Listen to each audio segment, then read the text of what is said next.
This channel is part of the History Hit network. Stick around to find out more.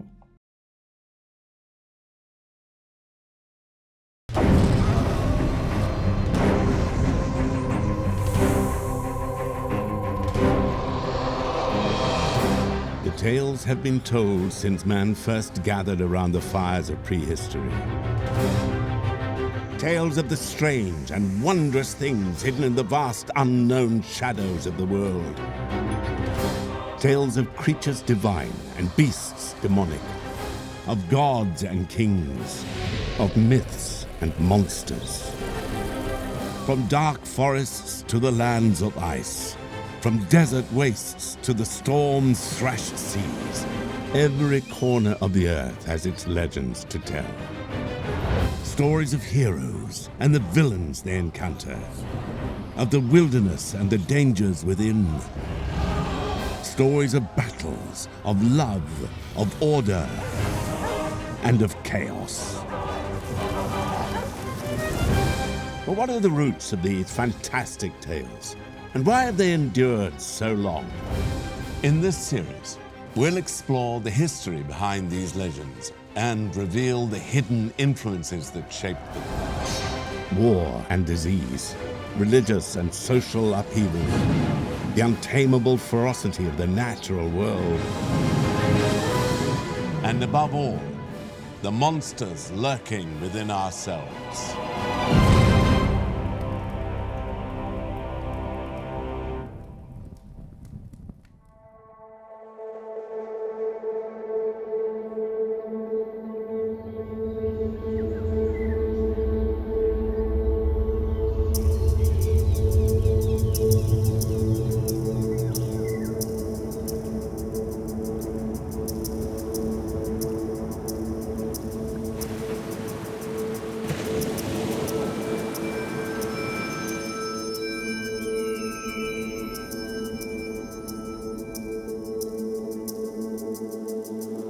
Today, the significance of the wilderness and a journey into it can be hard for us to appreciate. As populations grow and travel and communication become ever faster, we can overlook how different the world was in the past, how vast it must have seemed, and how wild. For thousands of years, most people lived and died within a short distance of the place they were born. Their existence was bounded by the wilderness, by the unyielding darkness of ancient woods, by the ice-shod peaks of impenetrable mountains, and by the hostile desert's lonely wastes. A journey to the next town was a perilous undertaking. It meant abandoning the safe and the familiar, and entering a realm that was not their own.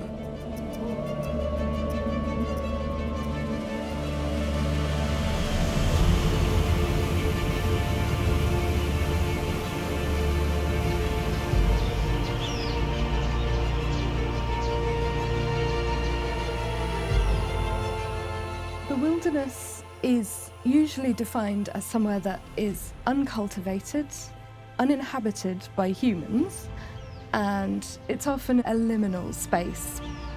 Wildernesses are the places you don't know, the places where you don't go, the places where you have no business to be. They are the spaces of darkness. What counts as wild and what counts as natural is very much a human construct. We decide where the wilderness starts and where it ends. So that question makes it a very fertile place for stories to happen as human cultures work out where those limits are. You confront difference, you confront a world that's not your own, you confront the unknown. It's dangerous and it's disordered, but it's natural and it's free as well. And this is really, in many ways, the perfect setting for what's going to happen in a myth or a legend. People will fill the wilderness that surrounds them with what they fear in themselves, what they fear in their own society. The wilderness is the place where we expel all the stuff we don't like in ourselves, in our culture, in our society.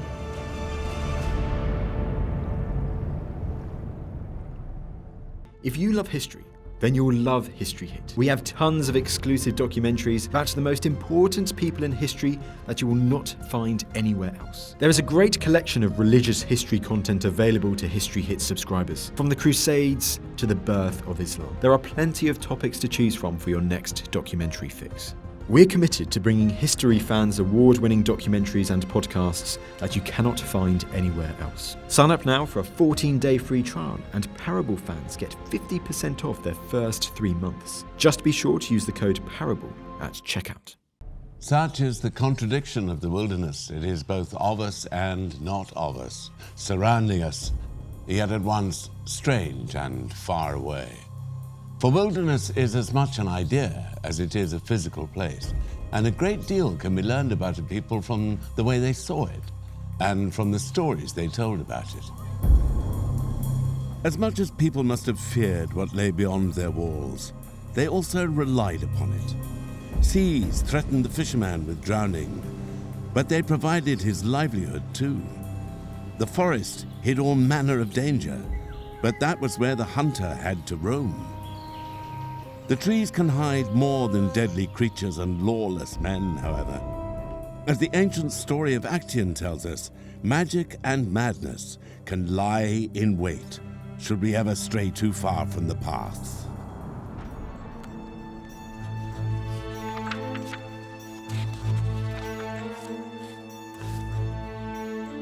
Actaeon had wandered far from home. The young huntsman had long since passed the city gates, and the fields where farmers, thumbing sweat from their brows, had stood to track his progress towards the darkness of the woods. Actaeon did not fear that wilderness. He scorned the superstitions of other men. The forest, he thought, was as much his realm as the city street. As Actaeon rested in a shady clearing, he suddenly heard an unfamiliar sound.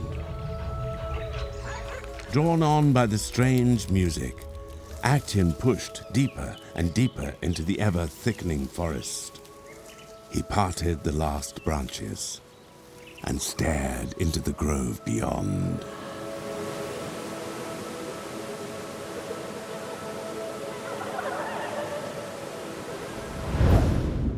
The story of Actaeon is a classical myth. To the ancient Greeks, the young huntsman was courting danger the moment he stepped beyond his city walls, the moment he entered the wild. For the Greeks, human life revolved around the city. Athens, with its resplendent temples, was the birthplace of democracy. In its golden age, it became a flourishing center of art and philosophy. Socrates and Plato called the city home, as did the great playwrights Euripides and Sophocles. Their works helped shape Western literature and thought, and they are still read, debated, and performed to this day. Athens was not only a cultural powerhouse, it had military muscle too, with a navy which dominated the Aegean Sea. This supremacy was not unchallenged, however, for Athens had a rival, another great city of ancient Greece. Renowned for its austere discipline and the skill of its hoplite warriors, Sparta was more than a match for Athens. The long war between the two great cities consumed the ancient Greek world and ultimately ended the golden age of Athens. Cities such as Athens and Sparta were the human realm. What lay beyond belonged to something else, however.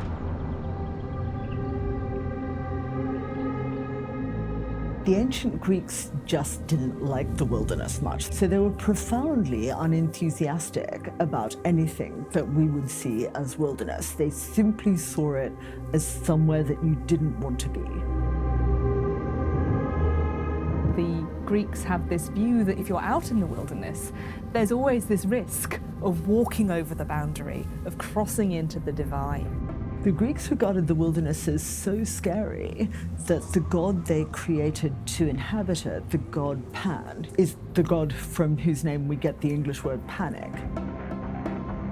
It's It's about the crossing in between the wild and the tame, the controlled, the uncontrolled. So there's the possibility of crossing over that line and going beyond where you should go. It's interesting that the gods always seem much more comfortable in the wilderness than human beings are. It therefore follows that human beings who are usually out doing something like hunting, something that's very much about conquering the wilderness, usually ends badly. It's almost a way of saying, know your place, which is one of the great Greek sayings. Know that you're not a god, you're just a human being.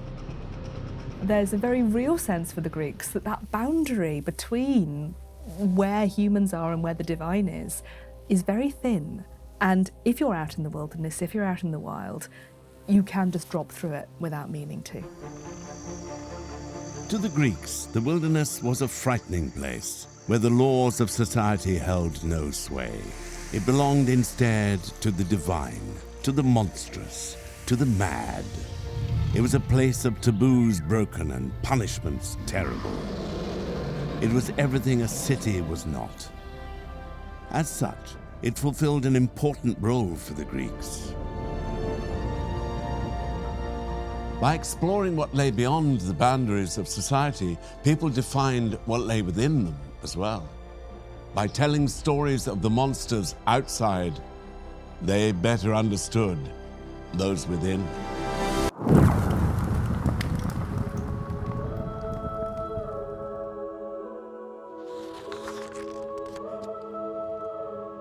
Actaeon stared into the grove. It was a wooded cave, wild and beautiful to behold. He was enraptured. He could not resist. He had to get closer. Actaeon crept forwards down to the water's edge, drawn on, ever on by the sight before him. His foot broke the stillness of the crystal waters. The ripples spread.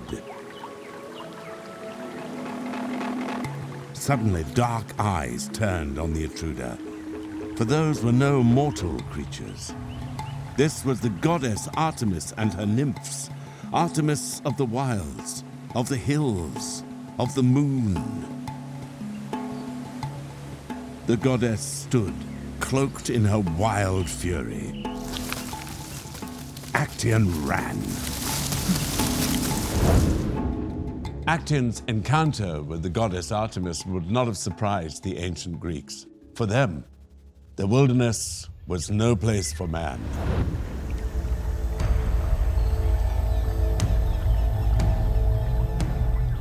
The Greeks were not alone in seeing the wilderness as an otherworldly realm. Centuries later, the Celts of northern Europe would also sense in their great forests and rugged landscape the presence of the supernatural.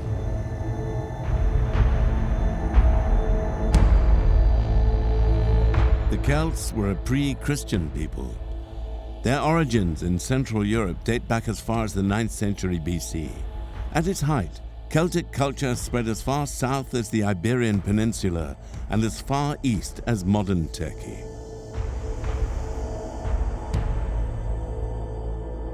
Celtic religion was a polytheistic one. The worship of its many gods was led by the Druids, mysterious figures of great social importance. They made prophecies, dispensed justice, and performed religious rites that may even have included human sacrifice.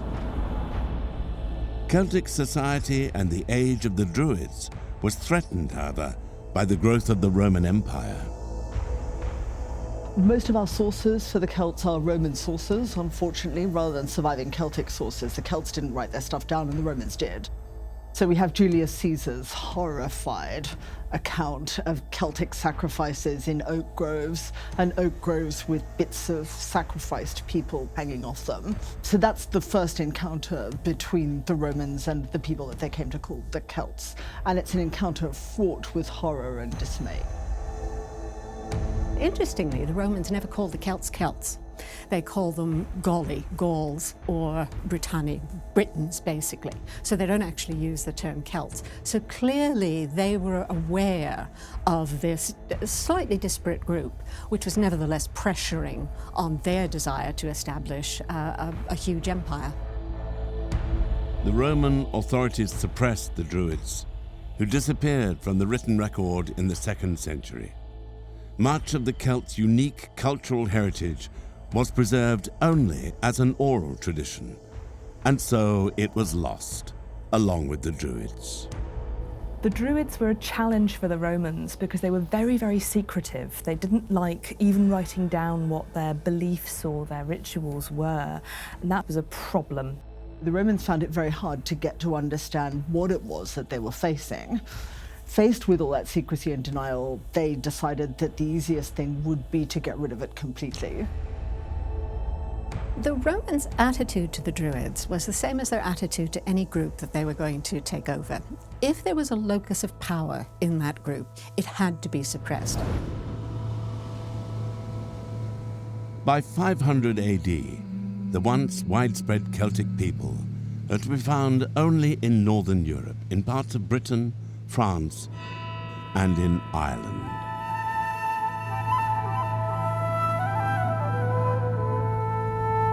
There, some ancient traditions survived, to be recorded by later Christian writers of the medieval period. Stories of the gods they worshipped, of the kings they served, and of the wilderness that surrounded them.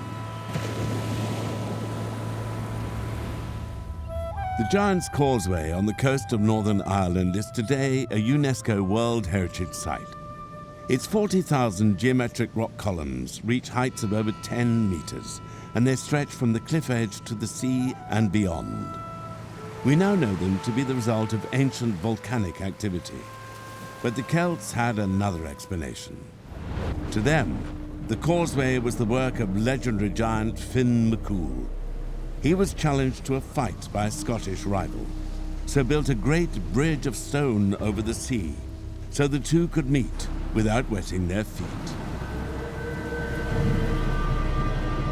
Alongside that wilderness of rocks and trees, however, there was another, more magical realm to be discovered in the lands of the Celts, the other world.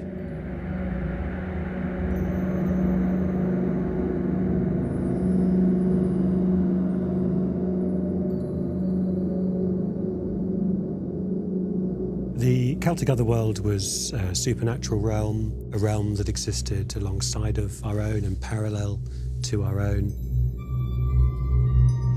It's a world that has its own laws, inhabitants, power structures, and nature. It's like something that's always there. It doesn't go away. So it's very much located in the outside, the beyond, the wild.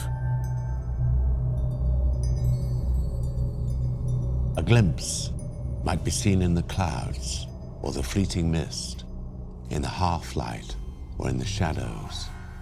It was at once both here and somewhere else.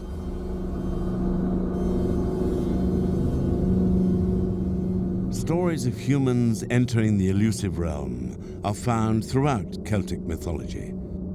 Sometimes heroes were enticed in by a beautiful fairy maid, or they stumbled across an entrance in a cave, or under the water, or in a dream. The other world they found beyond was home to the many pre-Christian gods of the Celts. It was a land of eternal youth and beauty, where it was always summer, and there was no hunger and no despair. The realities of life for most Celts were sickness and starvation, war and want. The other world must have offered an attractive mirror image of those struggles. However, the price the other world extracted could be hefty too. Just as in the tales of the ancient Greeks, these human encounters with the supernatural did not always have a happy ending. The Celts managed the wilderness by peopling it with entities that are somewhat like themselves. On the other hand, those entities are, more often than not, at least potentially very dangerous. The realm of the fairies is superficially attractive. It seems quite glamorous, but often when the hero's in there, they discover that there's another side to it. Initially, the character who stumbles into the other world finds it a sort of glorious and happy place. But generally, the longer the character stays in that other world, they realise that it's more sinister, that it's got darker dimensions. Let's take the beautiful fairy lady, who's perhaps the most typical issuer of an invitation to the Celtic otherworld. In Irish mythology, she's usually well-intentioned and usually won't do any harm in and of herself. But there's still a problem, because if you spend 3 days with her, it'll be 3 years where you came from. If you spend 3 years with her, it'll be 300 years. So when you go back home, everybody you know will be dead. The principle of life is change, and we often regard that as a frightening thing because we don't want to grow old, we don't want to die. But yet the idea of the fairy realm suggests that the opposite is also quite horrific, that if we didn't grow old, if we stayed static, then there would be no growth, there'd be no life. For the heroes of Celtic myth, entering this fairyland meant abandoning home and family. By their return, though, the world had changed, and there was no place left for them in human society. The stories seem to recognize that shared suffering and ultimately shared mortality are necessary for society to function. For where there is suffering, there is also kindness. And where there is death, there is a need for new life.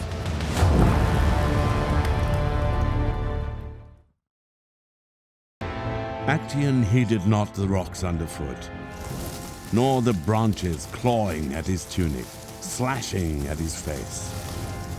But he could not escape the goddess's rage. Actaeon had intruded, as no mortal should, upon the realm of the divine.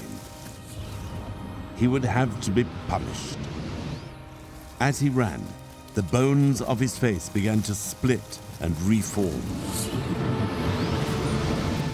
Actaeon stumbled, his whole body taut with pain. Antlers burst through his skull. He tried to scream, but a stag's harsh cry had displaced his human tongue.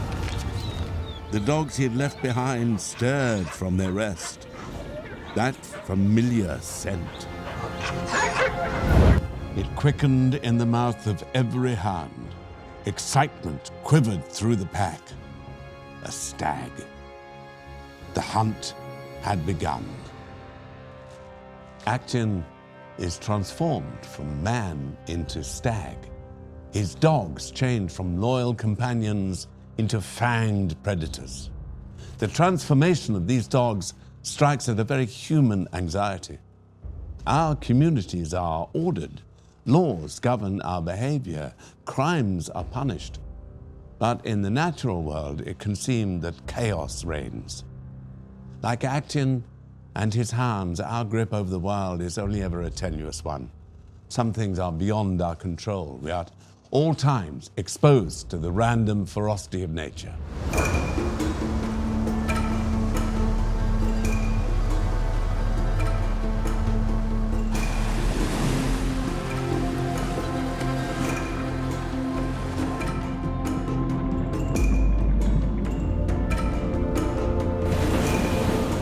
Oceans cover over 70% of the Earth's surface. Almost every civilization in history has exploited them for food, trade, or transport. But if the waters brought opportunities, they also represented danger. You were at the mercy of the wind and the storms. Leaving view of shore was a very dangerous undertaking that only very experienced sailors took. It's quite normal for sailors to be scared of the sea. It's not the case that people who cross the sea are comfortable with it or at home with it. It's actually normal, the more time you spend with it, to distrust it. Even experienced sailors, even experienced mariners will be caught by surprise by the behavior of waves, by currents, by weather. It was not just the wind and waves that sailors feared. Throughout history, there have been tales of strange creatures living in the cold blackness of the deep. The serpents of the mid-Atlantic which stalked ships of the Royal Navy. The vast devil whales seen by early Irish explorers. And of course, the famous monster of Loch Ness in Scotland. None, however, is more terrifying than the creature said to dwell off the frozen coasts of Norway and Greenland. The King's Mirror, an old Norwegian manuscript from the 13th century, spoke of a creature that had never been caught. A beast so large, sailors mistook it for land, an enormous being which devoured fish, men, and even ships whole. They called it the Hafgufa. The Hafgufa is a sea monster that appears in the saga of Arrowod. This sea monster is enormous and spends most of its time below the surface level of the sea. So all you ever see of it is its nostrils and its fangs. And when it comes to the surface, it looks like two big craggy rocks sticking up out of the sea.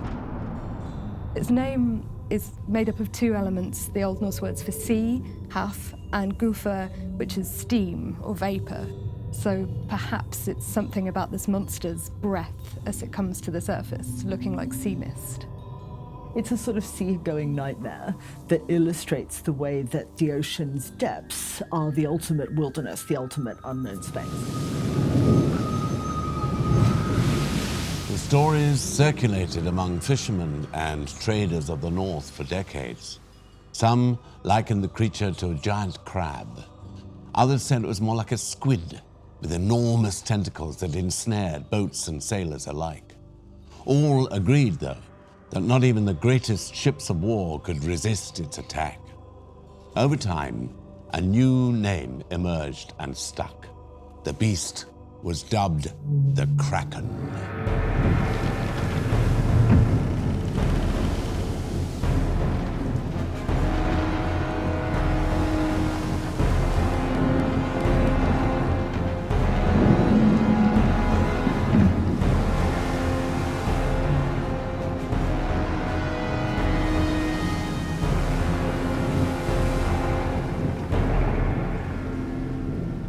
In the 18th century, new scientific disciplines emerged. Many natural philosophers dismissed the Kraken as a fisherman's tale. But others were not so sure. Swedish zoologist Carl Linnaeus described it as a singular monster of the Norwegian seas. Danish bishop Erik Pontoppidan believed the stories too, but claimed the true danger lay not in the creature, but in the deadly whirlpools left in its wake. Modern science gives more credence to the stories than you might think. The legend of the Kraken may be a result of sailors encountering a giant squid. These unearthly-looking creatures rarely come to the surface, but can grow to enormous lengths of 13 meters and more. And it is thought even larger squid, as yet unknown to science, lurk in the inky depths. If you see a giant squid and you're in a very small boat, that's a terrifying experience. They are unnatural looking. They have the largest eyes in proportion to any other animal. So they look incredibly powerful. Also, they can do magical things like squirting ink out of their bodies. So there's a lot of discomfort associated with that kind of creature. And they therefore figure very often in horror stories. I mean, there's one in 20,000 Leagues Under the Sea. There's one in Victor Hugo's book, Workers in the Sea. They often figure as man's opponents, a kind of personification of the ocean itself in its unpredictability, its enormity, and its power. Terror and confusion at seeing such a creature may have been intensified by the condition of the sailors themselves. Hunger and malnutrition were commonplace on ocean-going ships of the past. The sailors' work was hard, and they were confined to the same small space with the same people for week after week. The combined effect all this could have on their physical and mental health was devastating. I think if you spend hours on a ship looking out at sea as a lookout for land or for any other vessels approaching, you're going to start seeing things in the light and the water and their interaction. It's natural to give a reason for the odd behavior of the ocean. It's in a way easier to deal with it with a bunch of superstitious and mythological interpretations than it is just to throw up your hands and say, we don't really know why it works the way it does, but I'm going out sailing again next weekend. It's much better to think in terms of sea monsters that will make a good story. Whatever the roots of the Kraken, the tales proved enduring. And we've not lost the taste for such stories. The ocean retains its power to frighten and to enthrall. In 1975, director Steven Spielberg scored box office success with his killer shark movie Jaws, and the formula remains a popular one. For taking to the seas to sail or to swim is still to enter the unknown. For who can say what might be sharing the waters with us? What might be lurking beyond the boat's hull or beneath our kicking feet? Though today, ships cross our oceans with satellite precision, the fears provoked by open waters and the unseen depths below have not entirely disappeared. The wilderness of the sea remains a dangerous place. And in modern tales of killer sharks and the mysteries of the Bermuda Triangle, we can still hear the echo of the Kraken's roar.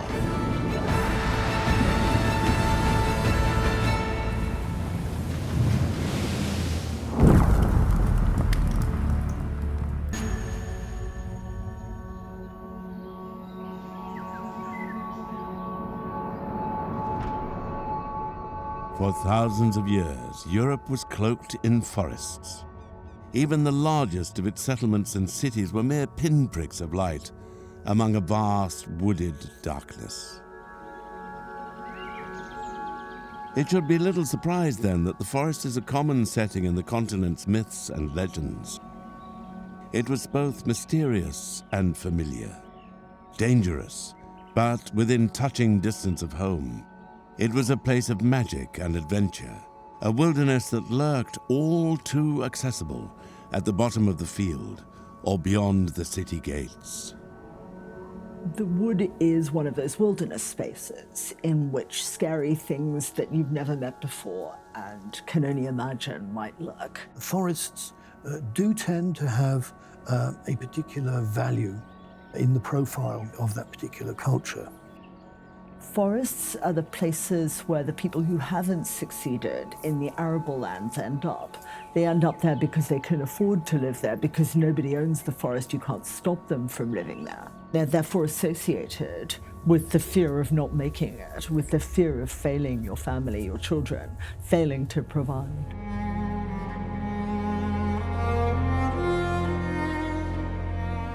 Among the most famous stories of the forest are the fairy tales collected by two German academics in the 19th century, the brothers Grimm. Jacob and Wilhelm Grimm were born in Hanau in central Germany in the late 18th century.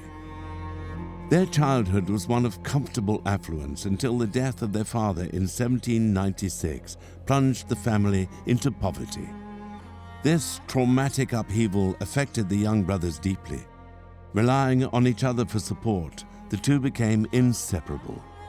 Both excelled at school and went on to attend the University of Marburg. It was here that their interest in folklore began. It was an interest that would become an obsession, one that would dominate both their lives.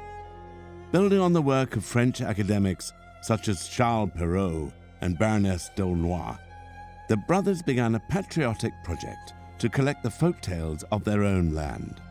They spoke to German peasants and aristocrats, farmers and city dwellers, and documented the stories they heard.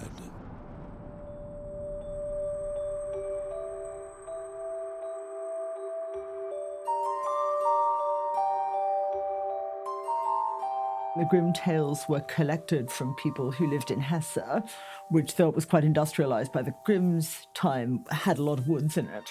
About 10 or 11% of the United Kingdom is covered by what we would call woodland. In Germany, even today, it's something like 35%. So forests are everywhere. Now, there's a particular reason for that, which is that the Germans place a high esteem on unspoilt nature. That's simply a cultural given. And that means that in some ways, Germans value a radical encounter with otherness represented by the forest in their renditions of fairy tales. Their stories handed down by families who lived among those woods and who often lived very difficult and impoverished lives. The Grimms collected stories from a whole range of sources, in the main from middle-class bourgeois friends and neighbours and people in their own social circle. They'd often take several different versions of the same story, take the bits they liked, cannibalise them in effect, and combine them into a new story. They were adapting the tales, of course, for an educated, literate public, a middle-class and aristocratic public, and they were adapting the content of those tales, of course, to the expectations of that public. In 1812, the Grimms published the first volume of their children's and household tales. 3 years later, the brothers added a second volume, forming what we now know as Grimm's Fairy Tales.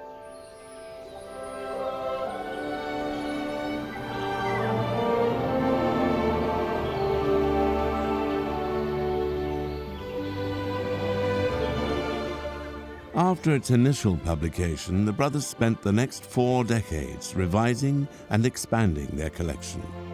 The 7th and final edition of 1857 contained more than 200 stories. Many of those tales are now familiar to us all: Little Red Riding Hood, Sleeping Beauty, Hansel and Gretel, and many more. The Grimms' enterprise was not simply an act of scholarly record, however. Over the years, the brothers rewrote many of the stories themselves. They minimized sexual elements and softened other darker themes. In earlier versions, Little Red Riding Hood was eaten by the big bad wolf. Sleeping Beauty was raped, not kissed. And Hansel and Gretel were neglected not by their evil stepmother, but by their own parents. I suspect that violent and abusive culture directed towards children may unfortunately have reflected not a social reality, but a social fear. We tend to credit other people with abusive and violent tendencies towards children, rather than regarding ourselves as having those tendencies. We're getting with the parents in Hansel and Gretel who are hungry and therefore abandon their children in the woods because they can't work hard enough to provide for them properly. The reason we need to tell ourselves these stories is because we need to be sure that we're not those people. We need to differentiate ourselves from those people and make out that we are much more loving and careful as parents. Some have interpreted these stories as cautionary tales. Little Red Riding Hood tells us to obey our elders, beware the woods, and be cautious of strangers from beyond our homes. Others have taken a more psychoanalytic approach. Employing the concepts of Sigmund Freud, these interpretations recast the story as one of sexual awakening. The dark woods are a symbol of the unconscious mind. Obedient and innocent, she is the archetypal female. The wolf, on the other hand, hungry and aggressive, is the male. When they meet later at the grandmother's house, Little Red Riding Hood recognizes the wolf in his disguise, but does not flee. Instead, she climbs into bed with him. The scene is a seduction, and Little Red Riding Hood is a willing participant. Fairy tales, like all stories, have an element of content which is not explicit on the surface. Psychoanalysts have also argued that fairy tales communicate to us at the level of the unconscious. In particular, they communicate to children at the unconscious level. In real life, wolves very rarely attack human beings. They're actually quite sensible animals. So it follows, therefore, that wolves must be symbolic rather than representing an actual threat. What they seem to represent, it's the fear that human beings who live in woods might become wild and wood-like. They represent this sort of savage interior that has to be carefully contained, controlled, and muzzled by civilization. If the wolf is a symbol of the wildness lurking within us all, then its frequent presence in these stories is a reminder that however grandly we build our monuments, however elegantly we draft our laws, civilization is ultimately a fiction, a veneer far thinner than we would like to admit. The smallest of slips can see it crack and set loose that savage interior, that wolf, in terrifying fashion.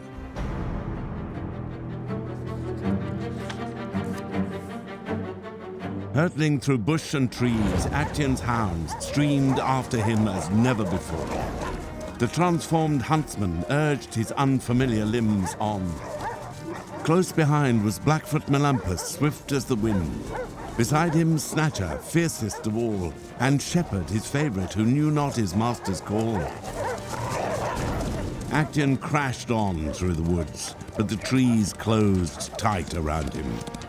There was nowhere left to run. On every side, the ravenous dogs surrounded their dear master.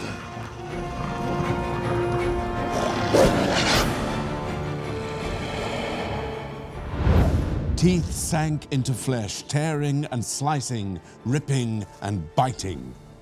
So they ended the life of Actaeon and slaked the goddess's rage. Actaeon's grisly death comes a long way from home, deep in the wilderness that was the untamed forest. His story is one of the most famous and enduring in all Greek mythology. It has inspired writers, sculptors, and artists in generation after generation. For though the age of the ancient Greeks is long past, our fascination with the wild unknown remains undimmed. Throughout history, societies have used the wilderness to explore what frightens us about the world and about ourselves, to help us understand what it means to be part of a family, part of a community, and what it means to lose those things. The wilderness is, in some respects, the opposite of civilization, but also there's a sense in which we carry a bit of wildness in ourselves as well. The wilderness also becomes a place for exploring what happens when humans get too civilized. What does it mean when we go too far, where we start sort of becoming too artificial and too false? It might be the mountains, it might be the heath. It's the place where, because you haven't got a big rational take on it, you can fill it with the irrational, the parts of yourself that you normally repress or crush. It continually calls to us as being untamed, and we are drawn by the lure of taming it, but it will never actually give in to our control.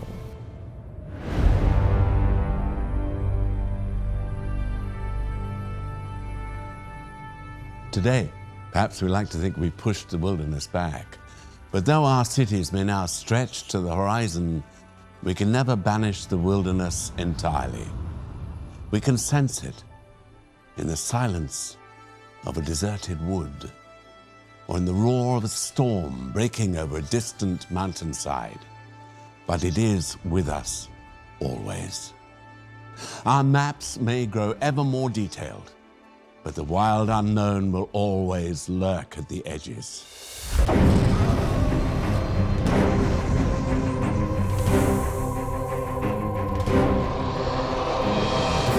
The tales have been told since man first gathered around the fires of prehistory. Tales of the strange and wondrous things hidden in the vast unknown shadows of the world.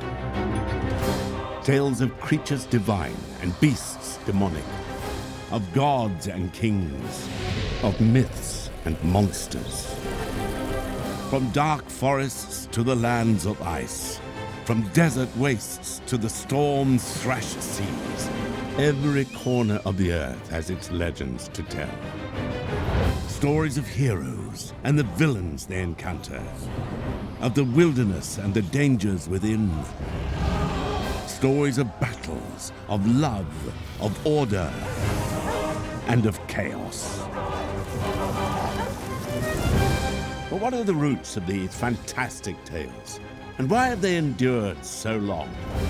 In this series, we'll explore the history behind these legends and reveal the hidden influences that shaped them. War and disease, religious and social upheaval, the untamable ferocity of the natural world. And above all, the monsters lurking within ourselves.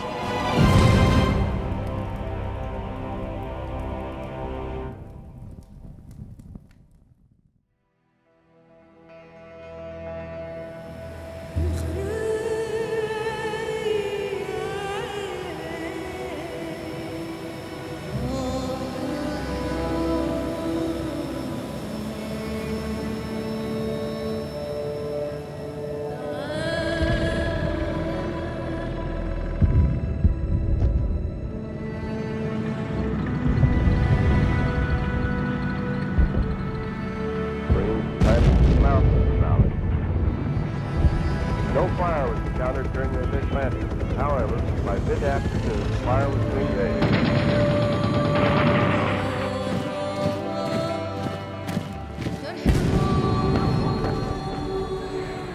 Our world is at war. The battlefield today belongs to the sniper, the tank, the bomb, the bullet, and we seek ever more inventive means of mutual destruction.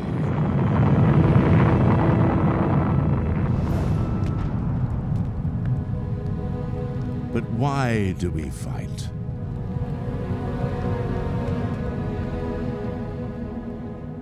It is a question asked by every culture and by every generation. For our world has always been at war. Through the millennia of human existence, we have fought for land and wealth, for love and revenge, to liberate and to oppress, to save allies and to punish enemies. We have fought and fought again. War is an intense period of struggle, so it's also therefore an intense period of cultural definition.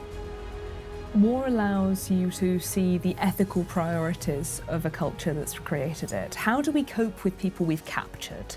What do we do if we lose? Who do we go to war against? Society's stories of war tell us what values they hold dear and that they maintain through warfare.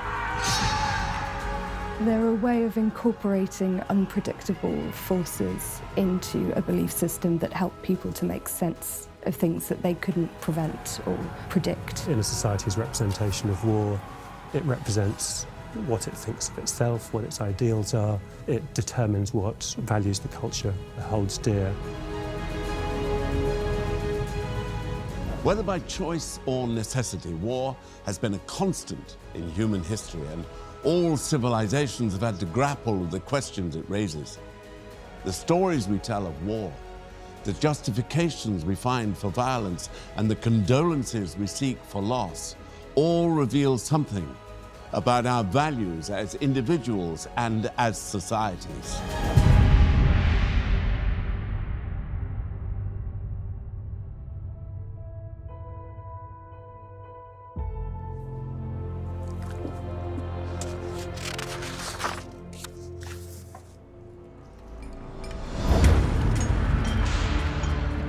The Nemedians had come seeking a new home, but they found in Ireland only misery.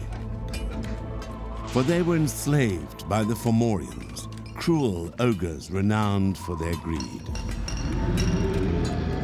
Chief among these terrors were the two strongest and ugliest ogres, Mork and his brother Conan.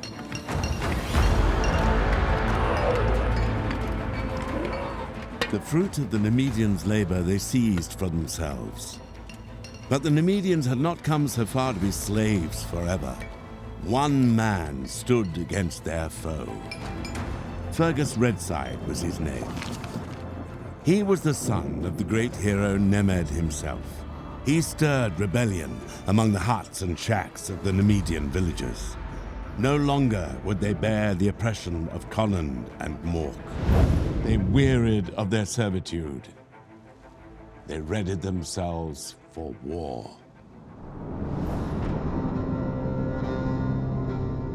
The story of the Numidians and their oppression by the Fomorians is told in the Celtic Book of Invasions. Compiled around the 11th century, the book charts the history of Ireland from creation through to the Middle Ages. It tells the stories of 5 mythical tribes who invaded Ireland one by one before the final arrival of the Gaelic people and the establishment of a Christian kingdom. Origin stories such as this are common.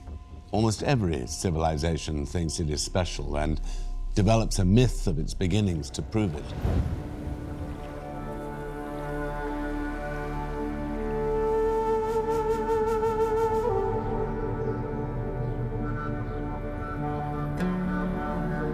Rome, the bustling heart of modern Italy, is today one of the largest cities in Europe. It has been continuously inhabited for more than 3,000 years.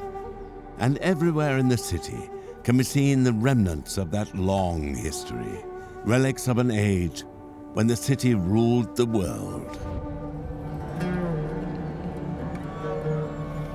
By the 2nd century, almost 100 million people lived under Roman rule, a fifth of the world's population at the time. Rome's power stretched from the north of Britain to Egypt in the south, from Spain in the west to the Persian Gulf in the east. The image is famous to this day, a she-wolf suckling 2 infant boys as if they were her own.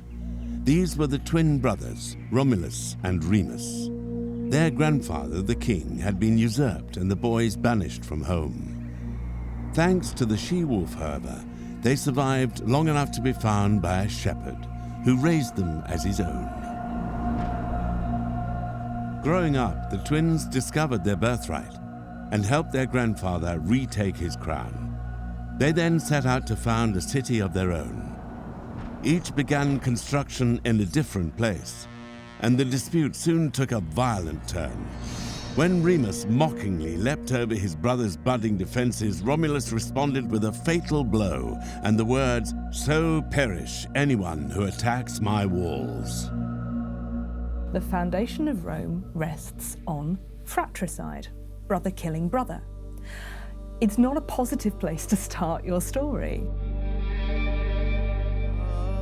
Usually you'd expect a single hero who's the foundation of the nation, whereas in this instance we have 2 competing heroes. It's a very, very weird foundation myth. It takes away from that idea of a single exemplar of the virtues of the civilization that's founded. Indeed, neither Romulus nor Remus is particularly exemplary. Remus because he gets killed, and Romulus because he murders his own brother.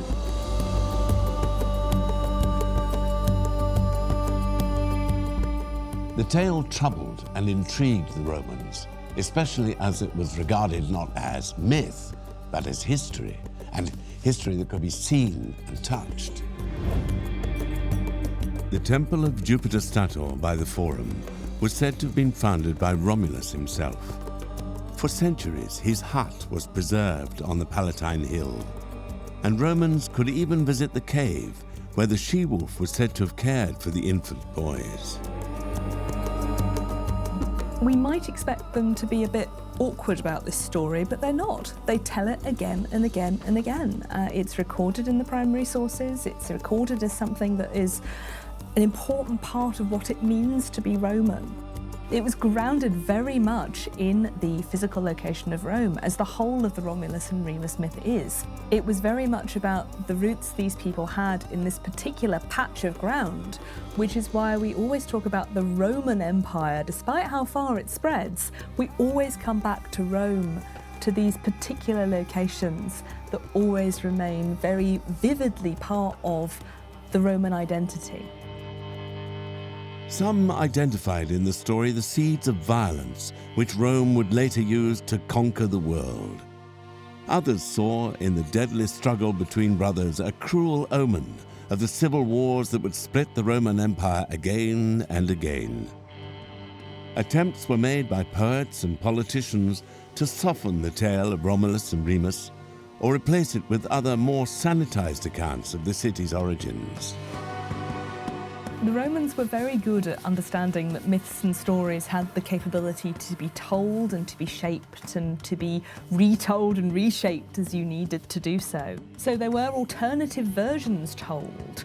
It's Cicero who actually denies that Romulus kills Remus and actually sort of deletes the part of the myth that probably gave it its purchase on the Roman imagination. The idea that in drinking the milk of a wolf, Romulus and Remus are imbibing a ferocity that Rome has yet fully to contain is in part why Cicero's and Virgil's generation want to forget the whole thing. Plus, they invent a bunch of other, much sleeker, much more fit-for-purpose foundation myths, of which the best known is the one invented by Virgil, the myth of Aeneas. The noble, heroic Aeneas was a refugee from Troy. He led his people across the Mediterranean to Italy, where he founded the city that would one day give rise to the Roman people. His story is told most famously by the poet Virgil in his great epic, the Aeneid. He was writing during a new era in Roman history. Augustus was consolidating his power as the first emperor, and the grander, more dignified origin story offered by the Aeneid seemed fit for the times. But if it was intended to eclipse older stories in the Roman imagination, it would fail. Romulus and Remus would retain their place in the history books of ancient Rome. But of course, it wasn't real history at all. The brothers did not create Rome, Rome created them. It was not the murder of Remus that explained the violence of the Romans. It was the violence of the Romans that lay behind the myth.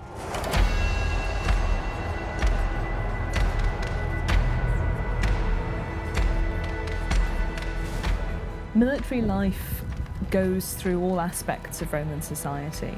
The Roman army is conscript.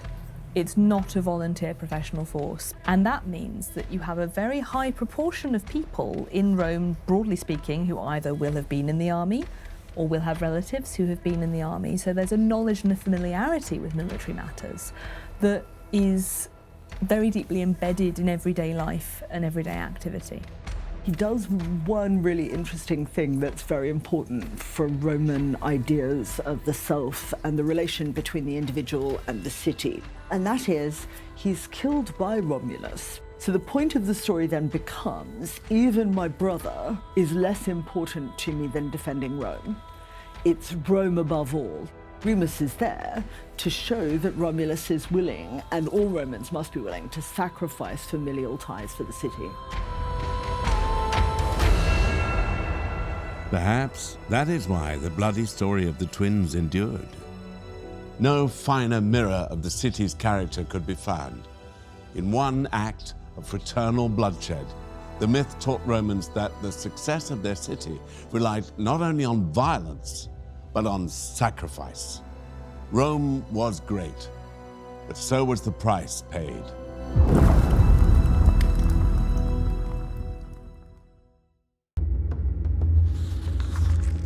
The Tower of Conund, the great fortress, lay before them. The Numidians, 30,000 of them, had come to claim their freedom. These men were farmers, not soldiers, but they would fight all the same. For they were led by a brave and mighty warrior, Fergus Redside, the son of Nemeth.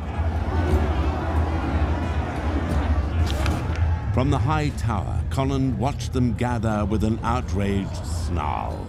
The impudence of these slaves. Massed on the plain below, the Numidian army grew larger and larger. Hammer and pike, scythe and spear, they held their weapons aloft and roared in time to the beat of the drum. The great ogre was readied. Armor was strapped to his body.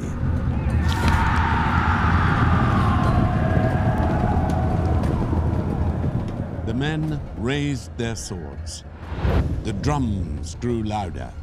The battle was about to begin. Despite war's constant presence in history, few of us are natural soldiers. Killing other people runs against the instincts of most, and sheer terror on the battlefield paralyzes many more.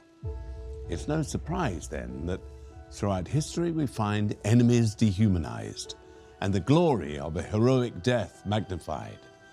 The sentiments are found in the words of politicians and poets, in the works of sculptors and painters, and in the stories and myths that cultures held dear.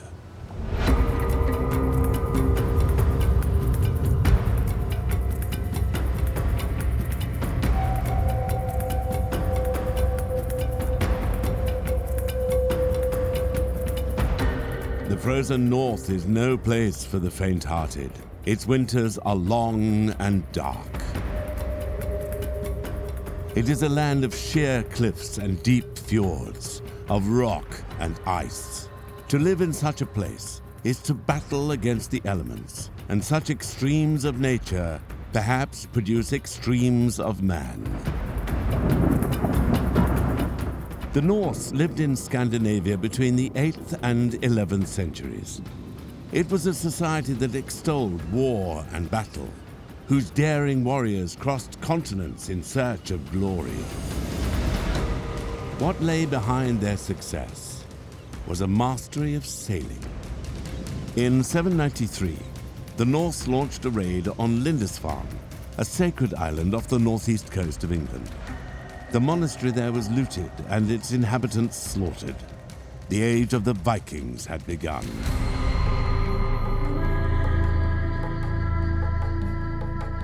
The attack on Lindisfarne stunned Christian Europe. One contemporary wrote, "Never before has such a terror appeared in Britain as we've now suffered from a pagan race."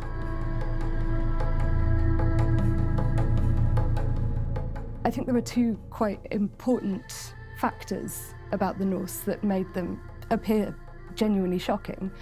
And that was that they arrived in boats, they struck somewhere quickly, and they moved on, and there was no way of knowing where they would go next.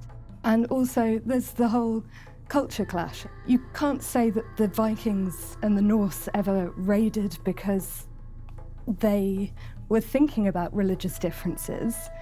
But from the point of view of the Anglo-Saxons, those religious differences mattered a lot. Stories of the brave and barbarous Vikings spread quickly. Most feared among their warriors were the berserkers. These shock troops fought in a trance-like fury and seemed to experience no pain or fear. But if this was a culture that glorified war, then all parts of Norse society, women included, played a role. Girls were often given warlike names. Gunhild, for instance, was a popular choice, and literally meant war battle. In time, of course, they were expected to raise strong future warriors themselves, and any deformed babies were to be abandoned in the elements to die. One thing they did not do was fight. They were not trained as warriors, as men were. According to mythology, however, there was still a female presence on the battlefield, and they had the most important job of all.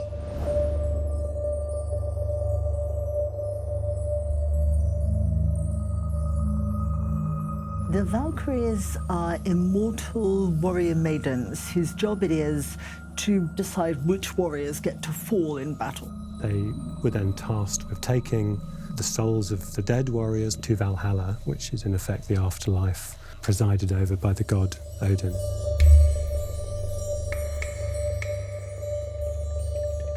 You might think of Valhalla as similar to the way in which knights going on crusade were told that their sins would be pardoned if they died in a crusade. It sweetens the deal a bit. It knocks the edges off the fear of telling them that if they die in battle, they're going to live a lovely life where they're given mead all the time and they just have to fight each day for Odin, and then they're resurrected and they go back to feasting. It makes the idea of dying in battle seem less terrible.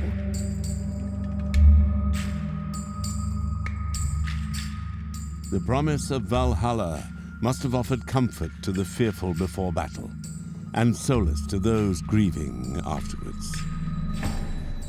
Death on the battlefield was recast as a mirror of birth, and just as it was women who once brought men into the world, so it was females who carried them into the next.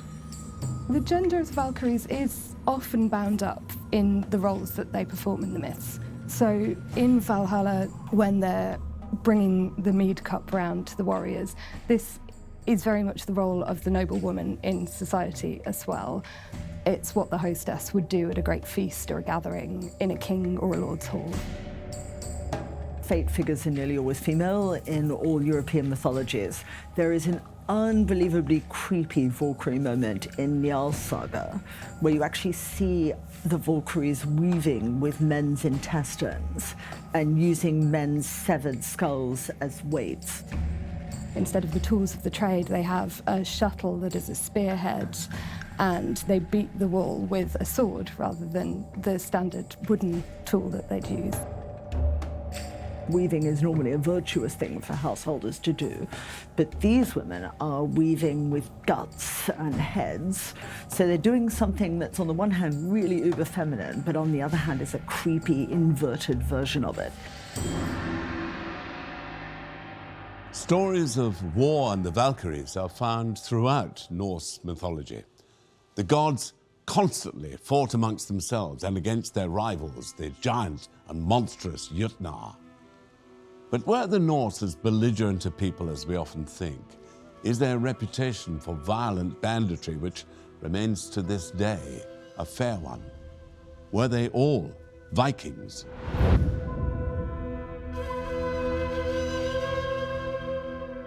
There's a great deal of association between the Norse and a particularly savage kind of violence, and that's frequently overstated. In the context of the time they lived in, I don't think the violence committed by the Norse was any inherently worse than the violence committed by other medieval societies. I don't think you could quantify the effect of murder and arson and theft by the Norse as being any worse than the murder and arson and theft that occurred within Anglo-Saxon kingdoms and continental royal houses. It's fair to say that they're expansionist and that their method of expansion is ship-based, and that their modus operandi is, on the whole, to cross the seas and raid foreign countries and take slaves and take plunder and then sail home with that. But they also tend to settle in areas that they frequently raid, so they don't remain these outsider pillagers. When they establish themselves, they form societies, and then we can pick out the really much more positive associations.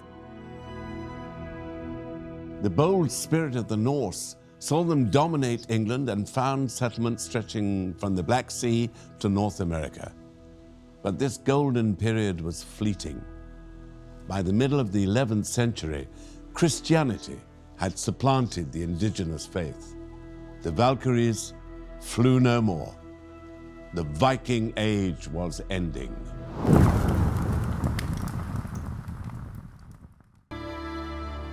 The two armies charged at one another.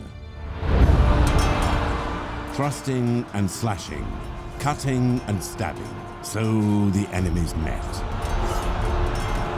The Fomorians were led into battle by Conland himself. And there was only one man who dared face him. Conland towered over him, but Redside was a brave and skillful warrior.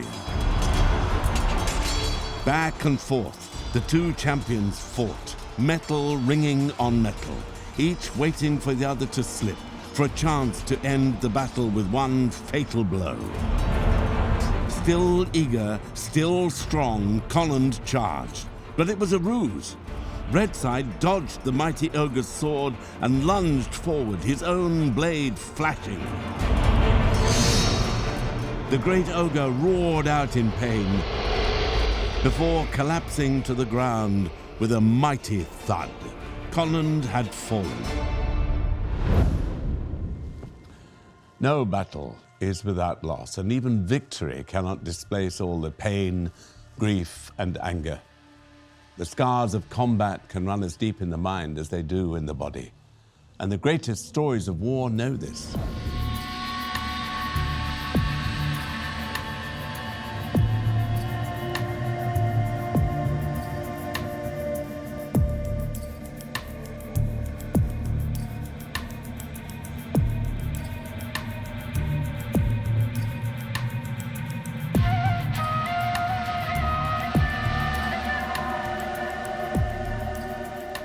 In the Anatolian expanses of modern Turkey, just south of the Dardanelles Strait, which divides Europe from Asia, there was once a place of legend. A mighty fortress overlooking the plains, a city of wealth and beauty. The remnants of its thick walls are now shrouded beneath the earth, its lavish temples and palaces crumbled to dust. But it was amid the rocks and rivers of this ancient plain that the greatest conflict in all myth took place, the Trojan War. It was a war sparked by the abduction of Queen Helen of Sparta by Prince Paris of Troy. An alliance of Greek kings then sailed to Troy with their armies to bring her back. A 10-year siege ensued. Only cunning ended the long stalemate. The Trojans were fooled into letting the Greeks beyond their gates. Troy was brutally sacked soon afterwards. Countless works of art have been inspired by the war. In its long duration and bloody aftermath, there are near infinite opportunities to explore the meaning and impact of conflict. The Trojan War offers an opportunity to look at a very wide range of human life. It offers the opportunity to look at the failure of guest friendship, what happens when those bounds of hospitality are broken, conflict in between two different regions, the coming together of the Greeks for a single purpose. All of these kinds of things the myth allows the Greeks to explore through one particular narrative. It doesn't just talk about war to glorify it. It also really offers an opportunity to look at the human cost, the people who suffer as a result of war. But one account of the war has endured above all others. A poem composed almost 3,000 years ago. Alexander the Great conquered the world with a copy at his side, and soldiers and civilians alike have for centuries looked to it for a better understanding of war in their own times. That poem is the ancient Greek epic, the Iliad. Said to be the work of an author known as Homer, the written version of the poem dates to the 8th century BC. Its roots, however, are older still, in an oral tradition which stretches back hundreds of years more. The Iliad does not focus on the end of the Trojan War, nor on its beginnings. Instead, it tells one short episode during the last year of the conflict. Homer makes monsters of neither Trojans nor Greeks. The poet instead grants equal dignity to the soldier far from home and the civilian trapped in theirs. What the enemies have in common is emphasized: the love of family, the pain of loss, the inevitability of death. One lovely example of a moment of emotional connection with the family is the Trojan hero Hector in the Iliad, who puts on his helmet and then goes to kiss his wife, Andromache, goodbye. She's with his little boy, who's only a tiny child, and the little boy looks at Hector in his helmet and he starts to cry. He doesn't recognize his father because he's wearing this great helmet, and Hector starts to laugh and throws the little boy up in the air and passes him back to his wife. But it's a lovely, affectionate moment. This lovely little domestic detail that humanizes him and makes it clear that he's fighting in the most literal possible way, not just for his city as a political entity, but for his family in its extraordinary vulnerability. You could read the epic as being about the unreasonableness of war, the pettiness of war, and therefore the human need to rise above that, to try and remain human and humane within that struggle.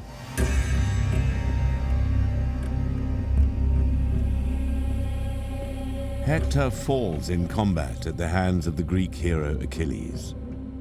It was his fate to die, and for his city to eventually fall. But he carried on nonetheless. He fought to the end. His story still speaks to us, for death comes for all, but we all must carry on. It's about very fundamental aspects of human experience: jealousy, anger, rage, struggle, love, hate. All these things are really fundamental parts of the human experience.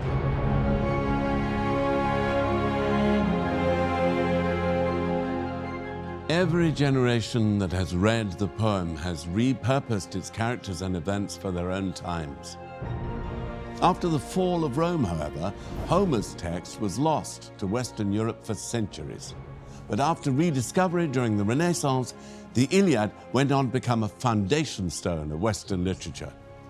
It continues to shape our thoughts about war to this day. For though in many ways combat has changed beyond recognition, the Iliad captures something unchanging about war.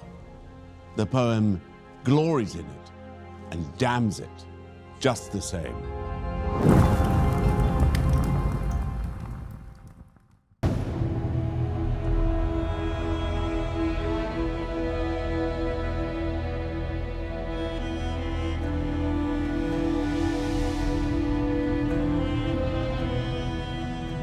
It is a city with many names.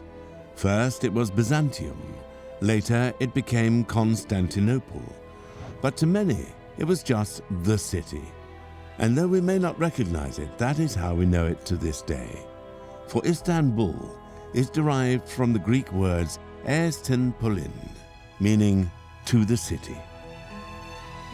That city was once the largest and wealthiest in Europe, and a holy place of Christianity. In 1453, however, it fell to the invading forces of the Ottoman Empire. The Ottoman Empire was the superpower of its day, an expansionist and aggressive one at that. It was just assumed that nowhere Christian could really fall to Islam. It was just assumed that God would protect it. The idea that something so strong could collapse just dismayed and horrified them. According to the Christian understanding, God really shouldn't have allowed it to fall in the way it did. The conquest of the city shocked Europe. It would not be the end of the Ottomans' ambitions in the West, however. It expanded all the way into Eastern Europe. In fact, virtually all of what we now think of as the Balkans was either ruled directly by the Ottomans or was an Ottoman vassal. In this state of near constant war that followed, new stories and legends emerged. And just as men can make myths out of war, war can make myths out of men.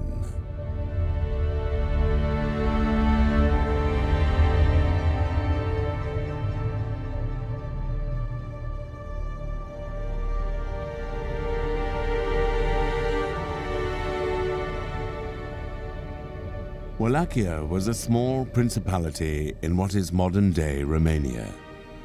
To the north stretched the Transylvanian Alps. To the south lay the mighty Danube River. This was the land that Prince Vlad Dracula called home.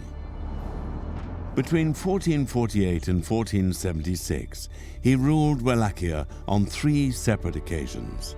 All these reigns were brief, but his fame has become immortal nevertheless. He was the inspiration behind Bram Stoker's legendary vampire Dracula. But Vlad was notorious long before the publication of Stoker's novel in 1897. In his own time, he was reviled as a sadist, whose taste for the cruelest of punishments led to his gruesome nickname, Vlad the Impaler. A German Meistersinger produced a poem that was actually sung in front of the then Holy Roman Emperor Frederick III, which told of Vlad's crimes in detail. And one of the crimes that it emphasized was that he impaled his victims on stakes. There are stories of Vlad the Impaler eating his dinner while his enemies writhed around him, impaled on spikes. Later, this was elaborated even further, and there were some really grisly tales of mothers and infants being impaled together so that the infants were trying to clutch at the mothers and the mothers were trying to protect the infants, but they both died. Really gruesome stuff. But how fair was Vlad's reputation? Where's the truth amid the legend? And why did the tales spread and endure? Vlad lived at a time of upheaval. His lands were caught between the Christian powers to the west and the might of the Ottoman Empire to the east. In 1417, Wallachia had become a vassal state of the Ottomans. Vlad's father was the then ruler of the principality, but he was murdered in 1447 and his crown usurped. For decades afterwards, control of the region was contested again and again. As a grown man, Vlad fought to win back what he regarded as his birthright. At times, he allied himself with the Ottomans, at others, he joined the forces arrayed against them. But his reigns in Wallachia were short, unstable affairs. He was a man with many enemies. In 1462, having once again lost his crown, Vlad traveled to Transylvania to seek the help of the Hungarian king Matthew Corvinus. Instead, the king had Vlad imprisoned. It was at this time that stories of Vlad's unique brutality began to spread.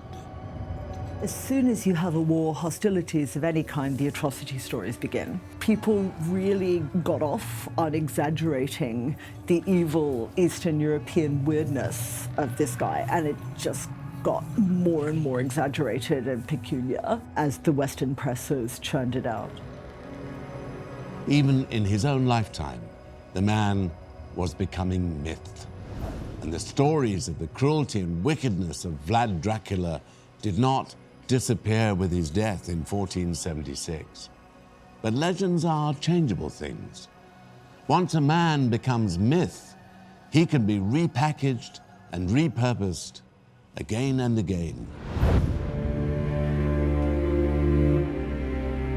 In more recent years, there's been a reappraisal of Vlad III. He has become a perhaps unlikely hero. Romania was long dominated by foreign powers. It was subject to the Ottomans until the 19th century in the establishment of the Kingdom of Romania. But that was swept away after the Second World War, and Romania was once again in the shadow of a greater power, this time Soviet Russia. Like many post-communist countries, it's eager to go back to the time before communism and find heroes that predate those days. And Vlad is a perfect candidate. He was recast as a harsh yet just ruler who strengthened central government and fought for the nation at a time of conflict and unrest. In the schoolrooms of Romania, Vlad's story is still told. For defiance in the face of oppression will always appeal.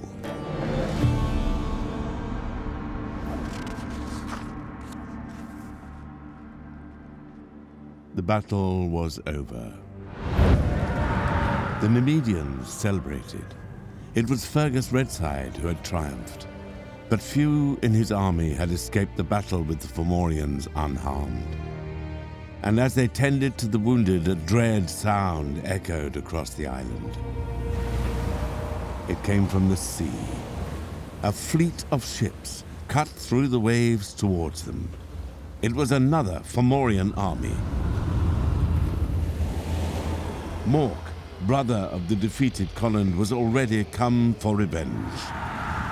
With a cry, Redside rallied his weary men. They charged the beach to fight once more.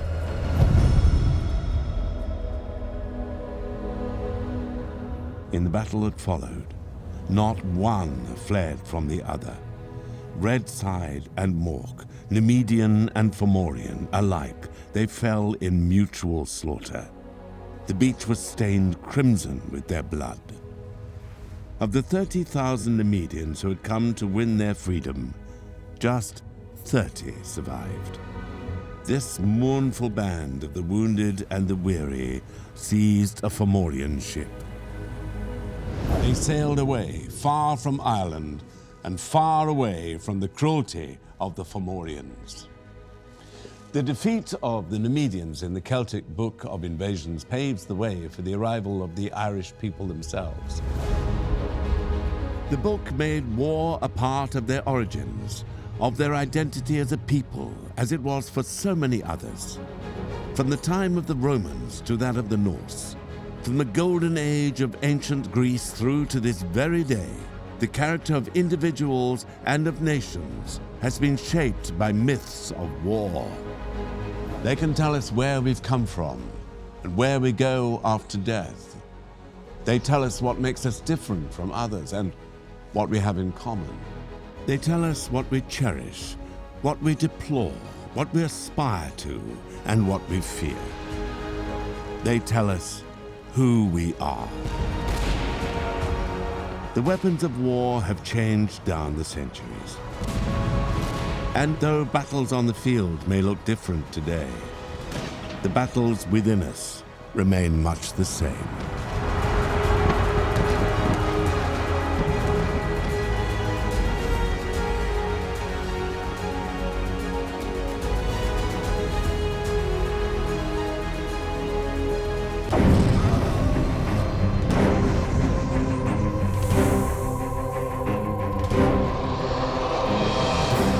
Tales have been told since man first gathered around the fires of prehistory. Tales of the strange and wondrous things hidden in the vast unknown shadows of the world. Tales of creatures divine and beasts demonic, of gods and kings, of myths and monsters.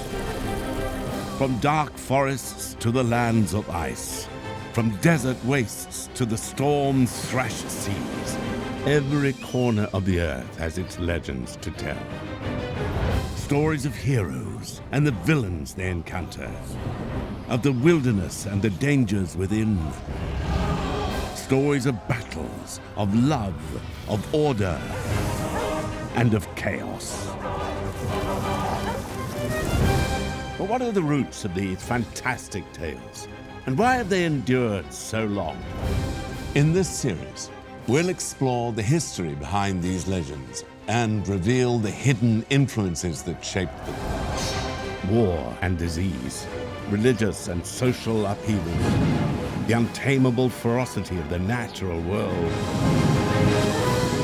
And above all, the monsters lurking within ourselves.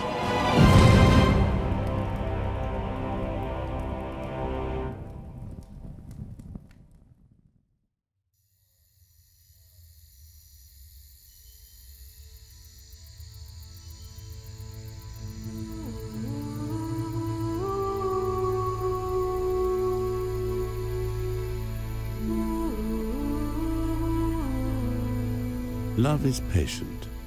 Love is kind. Love never fails. It is our most prized emotion. We pursue it, we treasure it, and we mourn its loss. But there is a darker side to love, for with desire comes jealousy, and with devotion, betrayal. Unleashed, love can wreak violence, destruction, madness, and murder. It is in myth and legend that society wrestles with the twisting nature of love. How it can inspire us and devour us. How we try to explain it, and whether we can ever control it.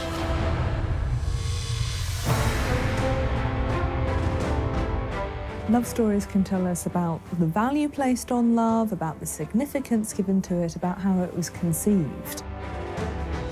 Well, love stories and myths are often about ways in which societies react, ways in which societies structure gender roles.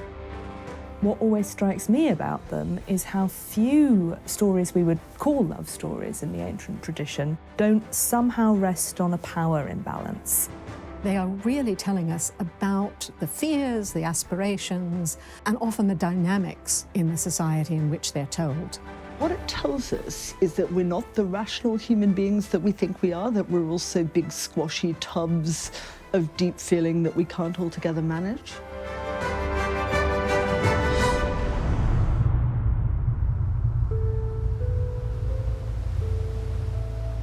Stories of love and betrayal in all its forms have provided the inspiration for some of our greatest works of literature and art, and we still return to them time and again. They tell us love can be great, but that it can also be dangerous.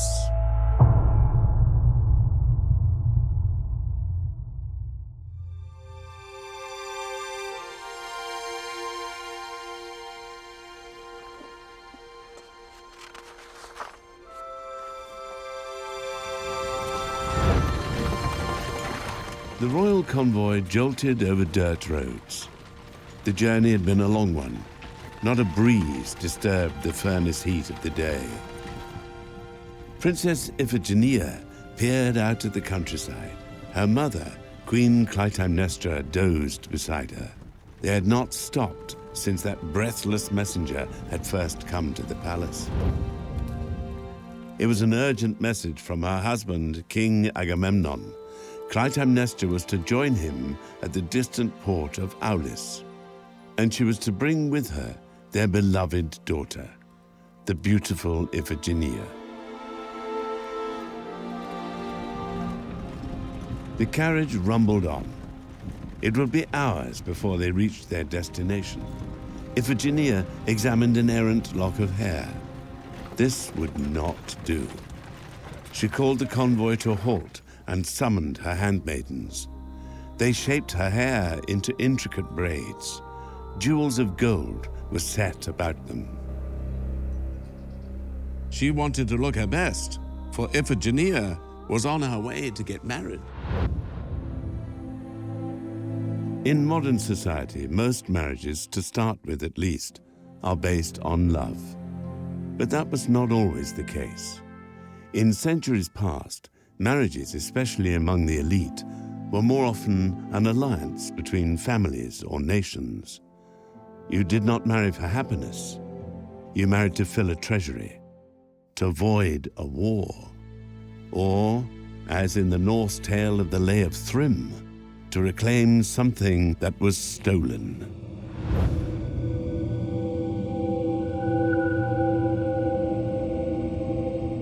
In the mythology of the Norsemen of Scandinavia, there was a land far beyond the realms of men and gods. It was a land bleak and beautiful, of towering forests and raging storms. It was the home of the giants. This was the unforgiving realm that Thor, the god of thunder, ventured to in search of his stolen hammer. Without that mighty weapon, he was unable to defend Asgard from its enemies. He had to reclaim it. The story of how he did is part of the Poetic Edda, a fragmentary collection of Old Norse poems. The Poetic Edda was compiled in the 13th century, but the stories it contains are far more ancient. They're remnants of an oral tradition dating back centuries. The tale of Thor and his missing hammer is among the collection's most popular stories. The thunder god soon realized where his hammer had gone. It had been stolen by Thrym, the hideous chief of the giants, and he would only return it on one condition. Freya, the goddess of love, had to marry him. Thor and his brother, the trickster god Loki, tried to convince her, but Freya refused. If Thor was to get his hammer back, he would have to find another way. His fellow gods had a suggestion. Thor himself should be Thrym's bride. The thunder god was unimpressed with the idea of disguising himself as a woman, but he had no choice. The Lay of Thrym gives people a chance to kind of play the what-if game. If this were possible, what would happen? So very rarely in these love stories do you get a picture of what society is like, you get a picture either of what society could be like or what some of the pitfalls and important dynamics of marriages and love affairs are within the society itself. There's a lot of wacky gender bending in and around the Norse way of thinking, and it doesn't seem like that was because they were comfortable with gender bending. It actually seems like the opposite. But you can certainly see how important marriage was. Marriages were alliances. They were not love marriages whatsoever. And you can see this because the giants will sort of say, well, we have this, or we will do this, but only if you give us Freya in marriage. With his brother Loki beside him, dressed as a bridesmaid, Thor went to the land of the giants for the wedding feast. As part of the ceremony, the hammer was placed in his lap. His chance had finally come. He seized his weapon and threw off his disguise. The giants scattered, but there was no escape from the thunder god. Thor struck down first his stunned husband-to-be Thrym, and then all the other giants as well. Victorious, he returned to Asgard, his hammer and his masculinity restored at last. The tales of the Norse gods were often grotesque, but they represent a kind of funhouse mirror to Viking culture, distorted though they may be. Something of the true form can still be seen. In a way, Thor's disguise reflects the position women held in Norse society. The macho god was silenced as he donned the bridal robes. He remained quiet throughout the deception. His deep voice, of course, would have given him away, but his silence is revealing. To become a Norse woman in public, Thor had to lose his voice. The structure of Norse society was undoubtedly a patriarchal one. But that did not mean women were without power. The thing with patriarchal societies is that you're actually talking about the structure of society. In practice, things were often very different. Just in pragmatic terms, the women are very important. They would, in effect, be much more equal in terms of what was going on. Norse society consisted of two kinds of activity. You have the Vikings when they're off in their war bands doing raids. And then you have, if you will, the Vikings at home. The Vikings at home, you have a strikingly different picture. It's almost matriarchal. The women in Iceland and in the Norselands are very powerful, and they are strongly in control of what goes on within their kinship network. Norse women did not become chieftains nor accompany men on their foreign raids. They forged their own roles instead. Less visible, perhaps, but influential all the same. The story of the Lay of Thrym reminds us that silent and meek though they may have appeared, Norse women could be powerful too.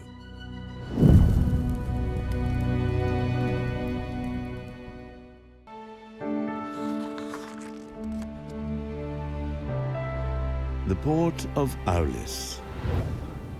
Here King Agamemnon had gathered his vast army, and here they waited. For there was no sign of the wind needed to carry them to war.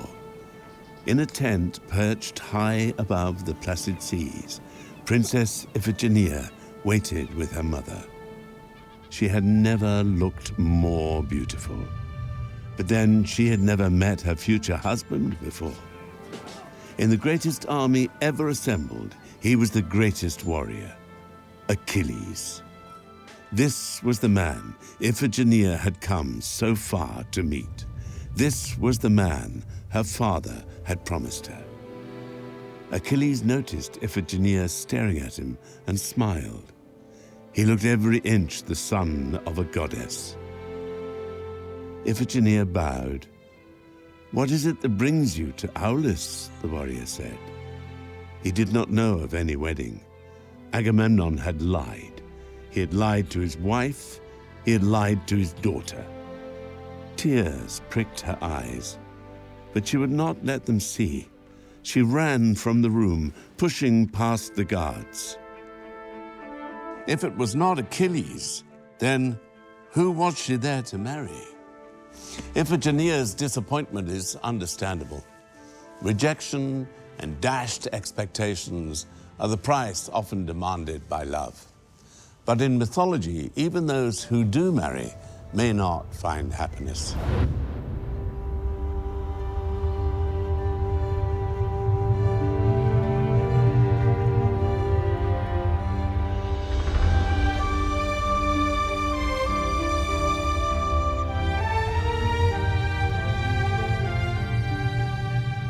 Cornwall in southwest England, an ancient coastline carved by the long ravages of sea and wind. This is a land of cove and beach, cliff and valley. A land with its own culture, its own language, and its own legends to tell. The story of Tristan and Isolde dates back to the 12th century. It tells of a love triangle between a handsome young knight, a beautiful Irish princess, and her husband, the King of Cornwall. The match between Isolde and King Mark was intended to bring peace between long warring kingdoms. Tristan was Mark's nephew and favorite knight. He was the one entrusted with bringing Isolde to Cornwall from Ireland. On that journey, however, Tristan and Isolde drank a potion, which made them fall madly in love. The significance of the love potion varies a bit depending on which author is talking about it. But it is often administered to Tristan and Isolde without either of them knowing what's going on. The potion just represents overmastering desire, that moment where you just throw caution to the winds, and even though you know you shouldn't, you're longing to do it so much that you just do it anyway. It absolves them from morality in the sense that it allows the authors in this story to kind of look at other things. What is the nature of a knight who is very loyal to the king, and indeed the nephew of the king in many of these stories? What happens when that person becomes totally involved in this kind of emotion? Isolde did go on to marry Tristan's uncle, King Mark. Peace between Ireland and Cornwall demanded it. But the potion had not worn off. The affair with Tristan continued. All three characters loved one another. Tristan desired Isolde but respected his uncle. The king loved Tristan as a son and Isolde as a wife. She was grateful for his kindness, but could not resist her lover. All three were plagued by terrible dreams of the future. These would prove prophetic. For eventually, King Mark did discover the affair. He plotted to kill the treacherous young couple. Tristan and Isolde managed to escape death, fleeing into the wild. But they found no happiness there either. They were still consumed with guilt. Their story was inspired by earlier Celtic tales. It, in turn, would shape later romances. Its influence can be seen in the tale of Lancelot and Guinevere, the first known account of the tragic love affair between King Arthur's wife and his greatest knight dates from the 12th century.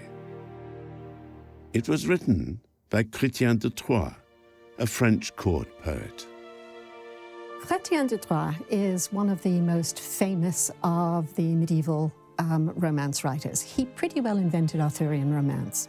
The most famous story is Lancelot and Guinevere. Chrétien introduces Lancelot into the Arthurian legend. Lancelot is a latecomer, really, to the Round Table, and he comes from a much more courtly era than those earlier sort of wilder, hairier knights. He's much more polished. He not only has great physical prowess, but also really knows his way around a banquet hall, is good with fashion, is physically beautiful, rather than just being big and burly and strong. That's what Chrétien brings into the story. By the time Chrétien was writing in the 12th century, the notion of courtly love was becoming very popular. And what this meant is that the warrior knight would be civilized through the love of a lady. The idea was that if you loved this unattainable woman, it would spur you on to do greater and greater deeds. The story was an appealing one for the women of the French court. In their everyday lives, the dynastic and political triumphed over the romantic. Arranged marriages were the norm. Husbands would disappear for years at a time on pilgrimage or crusade, while they were free to have mistresses. For women, the bonds of marriage were unbreakable. One of the key things to understand is that many of the most powerful patrons to which these writers of the 11th and 12th centuries are trying to appeal are women. If you're trying to appeal to these highly educated, very sophisticated French-speaking women, you're obviously going to want to tell them stories about other very highly educated, very sophisticated women and their interesting love lives. At this period, you get another thing which is very interesting, which is the beginning of proper feminist literature. You have female writers sort of saying, look, women are not just Eve figures who introduced sex into the world. They're not just bargaining chips in marriage. They have a psychology of their own. They have morality. They have something to contribute. Aristocratic women, at least, were beginning to be able to articulate their place in society, their own psychology, their own identity. More was at stake in these stories than hurt feelings alone. Tristan and Isolde's affair endangered the truce between Cornwall and Ireland. Peace was only assured when the couple decided to separate. Isolde returned to King Mark, and Tristan left Cornwall forever. In these stories, the fate of nations rests on affairs of the heart. They remind us that behind great moments of history often lie human relationships and human failings. They explore how all of us must reconcile private passions with other responsibilities, and they ask, when our loyalties, our loves compete, which will triumph, and what will the consequences be?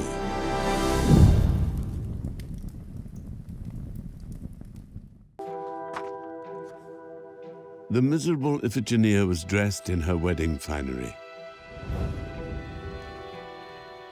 Her mother led her towards the altar. Her father, Agamemnon, waited there. All the other kings of Greece stood with him. But which of the old men was to be Iphigenia's husband?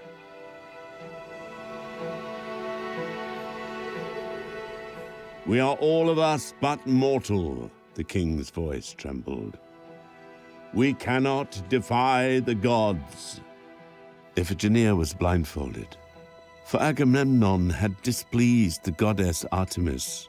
She was the one who had stilled the winds. A terrible sacrifice was demanded if ever the Greeks were to reach Troy. Clytemnestra surged forward, trying to reach her daughter, but strong arms held her back. She cried out, begging her husband not to harm their child. But Agamemnon drowned out her words with prayer.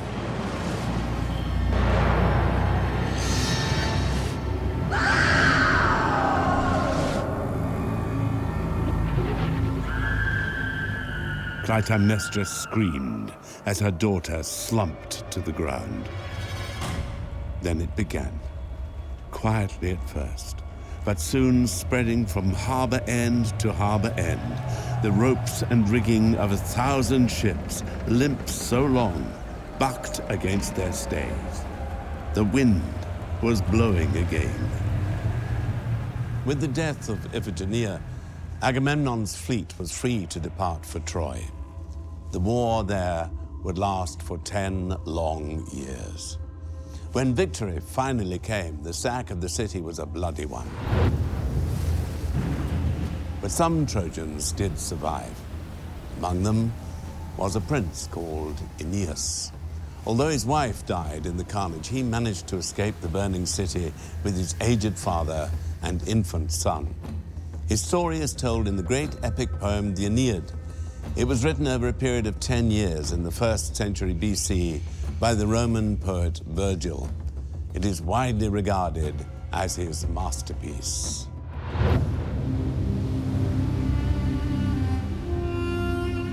As Aeneas' fleet sailed across the Mediterranean, it was beset by a devastating storm. Aeneas and his men were forced onto the shores of Africa. Its plains were veiled with cork oak and olive trees. Its hills, charred by the sun, seemed to lope eagerly towards the shade of distant mountains. It was on this harsh and arid coast that the city of Carthage was to be found. Aeneas and his men might have expected a hostile welcome. Instead, the Carthaginians and their queen, Dido, took pity. For Carthage was a new settlement founded by refugees, just like the Trojans. In Aeneas, Dido saw a mirror of herself. She too had lost a spouse to violence. She too had been forced to flee her home. Dido is a very competent, very capable leader. Virgil says, femina dux facti, woman was the leader of the action. She's very positively presented as a leader. Venus enchants Dido into falling in love with Aeneas to ensure that he gets a warm welcome and the supplies he needs. So it's kind of a mean trick. Poor Dido's just innocently extending sacred hospitality to a stranger, and Venus sort of creeps up behind her and fills her heart with passion. Dido offered the Trojans not simply a place to recover after a storm, but a home as well. Cloaked in her kindness, however, was an act of hostility. Aeneas faced many foes on his journey to Italy, but love was to prove the most dangerous. When Dido and Aeneas go off on a hunting party, the goddesses arrange a great big storm that is so bad that they have to take shelter, separated from the rest of the party in a cave. And they consummate their relationship to the sound of wolves howling, which is not really a very good omen. Dido represented a threat not just to the onward progression of the story, but to the future of the world itself. For Carthage offered a viable alternative for Aeneas. Merging their families and people, he could have ruled the prosperous city by Dido's side. He could have been happy there. If he chose to stay, however, his people would never reach Italy. They would never found Rome. The history of the world, the Aeneid tells us, hinged on this moment. What happens in the poem is that the god Mercury is sent to shake up Aeneas, to wake him up, remind him he's got a destiny he's meant to be fulfilling. So he comes down and he says to Aeneas, what are you doing? You're standing around on the walls of Carthage. You've got your own place to go and found. When Dido hears that he is going to leave, she confronts him and accuses him of planning to leave secretly. And he tells her that he's being torn by duty. He's not going of his own choice. This isn't his own free will. He's being forced to do this by the gods. Dido was heartbroken. Aeneas had abandoned her for a future even he struggled to believe in. She was overcome with anguish. As Aeneas sailed away, she built a pyre in the center of her palace, climbed on top, and plunged a sword through her heart. Sadly, I think that Aeneas leaving Dido is meant to be the key Roman moment in the entire epic. I think it's meant to imply the Roman male's ability to renounce sensuous pleasure and the appeal of everything that Carthage represents, which is kind of seductive, bad religion, naughty, immoral practices in favor of the straight, linear Roman legion ideal. It's also a triumph over sort of luxury and Orientalism and comfort. One of the things that Mercury criticizes Aeneas for is wearing sort of a rich purple robe that Dido has given him. I think it's meant to be a moment for drum beating and the sound of trumpets. The fact that it's also imbued with pathos is because Virgil's writing it, and Virgil really never writes anything without imbuing it with pathos. That's his thing. So he portrays Dido as this helpless, tragic victim, but it's not meant to make us think that Aeneas made the wrong choice. From his ship, Aeneas saw the burning pyre and the walls of the palace aglow with its flames. He knew what it meant. Once again, he was leaving behind a city shrouded in smoke, torn apart by outsiders. However, this time, he was responsible. Dido would haunt him throughout the rest of the Aeneid. Her city, Carthage, would trouble Rome for centuries. In Dido's dying words, she says she is rejoicing to travel to the underworld, and she hopes that Aeneas will see the pyre and that her death will be an omen, an omina for the Romans. Now, what this foreshadows is several centuries of conflict in between Rome and Carthage. Rome and Carthage had, by Virgil's time, fought 3 very vicious wars called the Punic Wars. And Virgil is almost saying it's intrinsic to Rome to be opposed to Carthage because of this choice that Aeneas made. Virgil lays bare love's destructive potential. It tempted Aeneas to forget his duty, and it transformed Dido from a wise, strong leader into a humiliated, savage creature.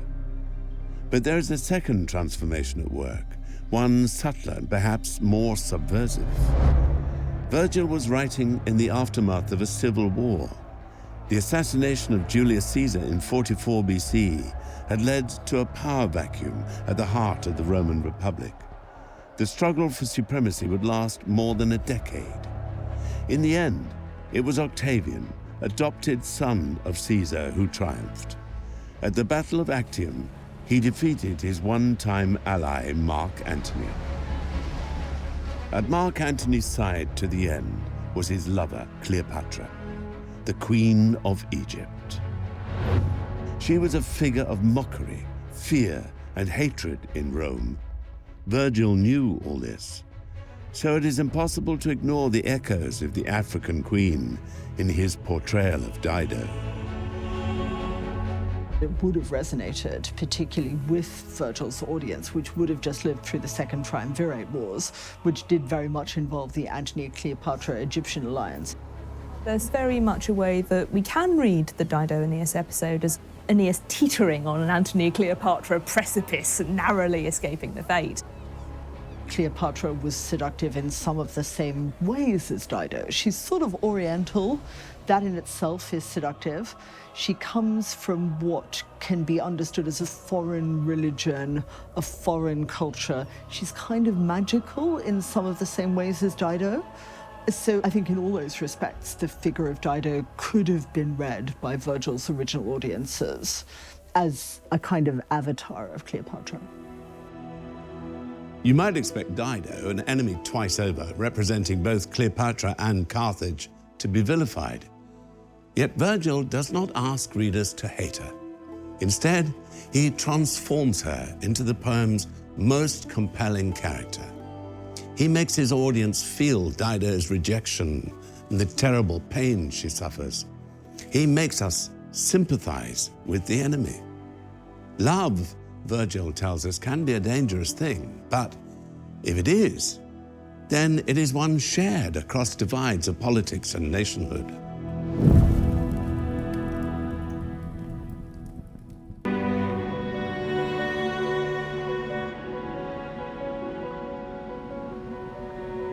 The eastern shores of the Black Sea, in the shadow of the Caucasus Mountains. This was the edge of the ancient Greek world. There was once a kingdom here, rich in iron and gold. Colchis was its name. This was the land which the Greek hero Jason came to on his quest for the Golden Fleece. An exiled prince, Jason needed the fleece to prove his worth and reclaim the throne that had been taken from him. But the fleece belonged to another man, King Aeetes, and he guarded it jealously. If Jason wanted the fleece, the king told him he would have to complete several challenges. Each seemed impossible, and would have been, but for the help of a young woman who had fallen deeply in love with the Greek hero, the daughter of King Aeetes himself, Medea.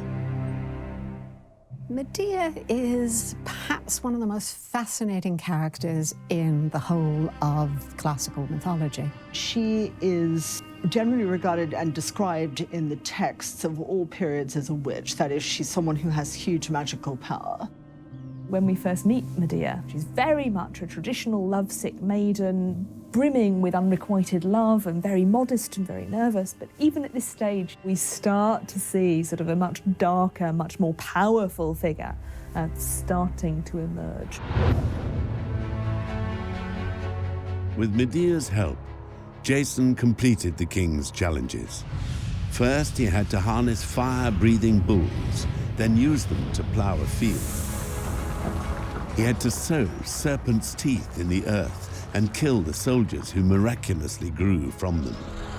Finally, he had to overcome a sleepless dragon guarding the fleece itself. Such was her love for Jason that when the Greek hero left Colchis in triumph, Medea went with him. She would go on to bear his sons and travel by his side throughout the Greek world. Having already stretched the mold of the helper maiden, Medea would challenge the constraints of her future roles as wife and mother too. Any happiness Jason and Medea had would not last. When they reached Corinth, Jason abandoned Medea for the daughter of the king there. But it was what she did next that secured her name in history. She destroyed the things dearest to her husband, their children.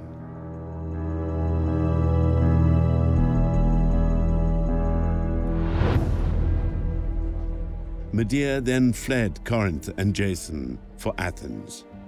It was in that city that the story as we know it best today was written. Its author was the great playwright Euripides. Euripides was the first one really to create characters who had a psychological reality, and that probably makes him more interesting to modern theatregoers than perhaps some of the others. He also has a very light-hearted touch in that there is a surprising amount of black humour in Euripides. He really goes for that kind of dark irony and that bitterness that still somehow manages to be funny. He's kind of free to create this wonderful, wonderful, not amoral character, but this character who's driven internally by her own idea of what ought to happen. Euripides forces the audience into uncomfortable questions. As Medea veers from behavior we deem good to behavior we deem evil, we ask what it takes to go from one to the other. What drives humans to inhuman acts? And what might we be capable of in the wrong circumstances? It's pretty terrifying because it's two passions opposing one another. The passion to get your own back at someone you loved and trusted who's betrayed you in the worst possible way, completely unfeelingly and unthinkingly, versus the maternal passion for your children, the longing to look after them and shelter them and nurture them and make sure no harm comes to them. The Greeks were not necessarily keen on intense emotions. They felt that restraint was rather more important. So it would have seemed to them almost natural that this woman who was an outsider and a witch and obsessively in love should have fallen in on herself like this. So I think it's not a particularly positive attitude to the emotion of love. Euripides' play was first performed in 413 BC. Every year, Athens held a festival dedicated to the god Dionysus. New plays were performed and judged. It was at this festival that Euripides presented his version of the Medea story. He came last. We don't know what the audience reaction was, but there are several things that could have made an audience uneasy or less than happy about it. One can assume that this would have been a very challenging play for them at the time, just as it remains a very challenging play for us. I mean, one cannot not be attracted to Medea, but then you stand back and you think, well, what has this woman done?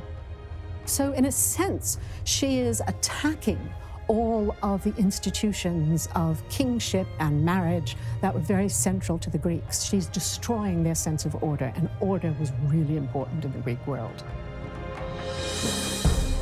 Euripides' telling of the story has inspired writers and artists from every generation.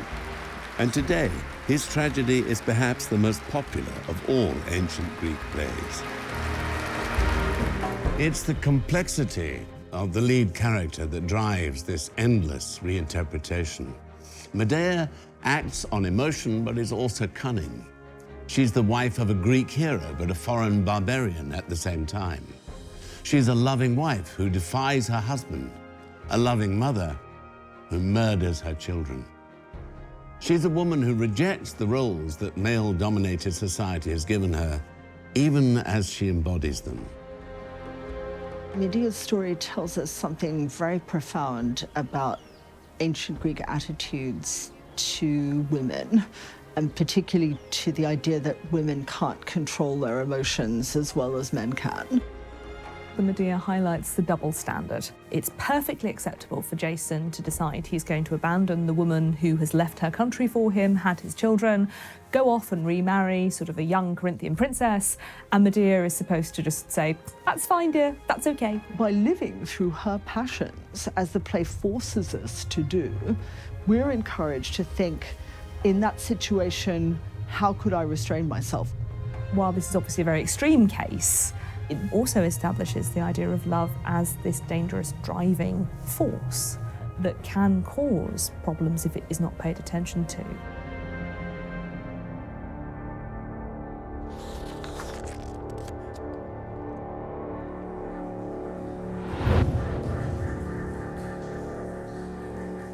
After 10 years of war, the triumphant Agamemnon returned home from Troy. But his wife, Clytemnestra, had sworn an oath all those years ago. The daughter Agamemnon had sacrificed to reach Troy had not been forgotten. At last, there would be justice for Iphigenia.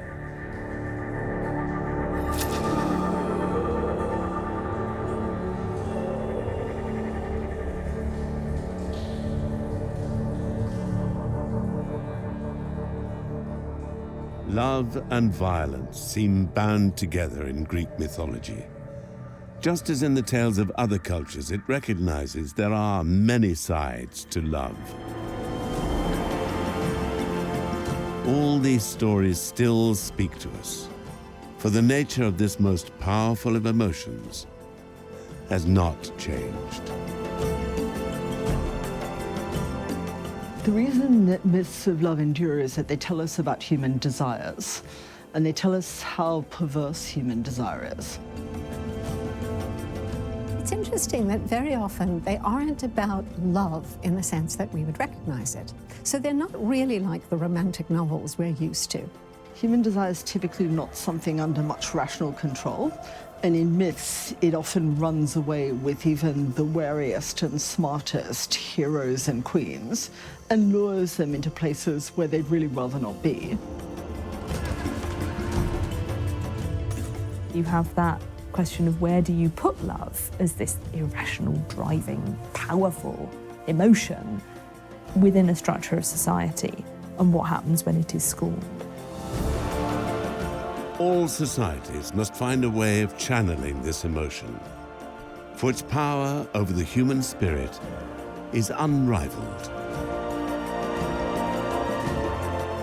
If at times it does inspire acts of horrifying violence, it is far more often responsible for kindness, self-sacrifice, and bravery.